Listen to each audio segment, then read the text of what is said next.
અમદાવાદના Narol police station વિસ્તારમાં હત્યાનો બનાવ સામે આવ્યો છે, જેમાં ઘર કંકાસનો લોહિયાળ અંજામ આપ્યો હોવાનું સામે આવ્યું છે।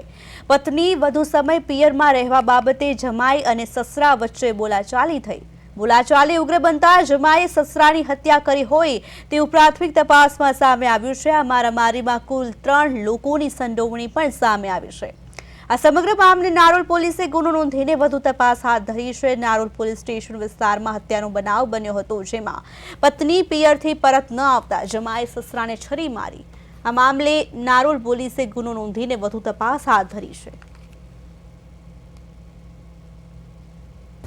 તારીખ 14/2/2026 રાત્રિના 8 થી 9 ની વચ્ચે ફરિયાદી સાયરાબેન વાઇફ ઓફ અમીન અઝીઝભાઈ જાતે મંસૂરી નામે એક નારોલ પોલીસ સ્ટેશનમાં ફરિયાદ આપેલી કે આરોપીઓ ઇબ્રાહીમભાઈ નાસિરભાઈ મંસૂરી, મુસ્તુફા નાસિરભાઈ મંસૂરી અને નફીસા નાસિરભાઈ મંસૂરી, ઇબ્રાહીમભાઈ પોતાના સસરાને પોતાની વાઇફ અહીંયા પિયરમાં આવ્યા પછી પરત મોકલતા નથી તેમ કહી અને ઝપાઝપી ઝઘડો કરેલો, ગાળાગાળી કરેલી અને પોતાના ભાઈ તથા મધરની સાથે રહી અને આ મરણ જનાર છે જે અઝીઝ ખાન સિદાર ખાન મંસૂરી ઉંમર વર્ષ 55 એમને ગંભીર ઈજા પહોંચાડી છરીથી અને મોત નીપજ્યું।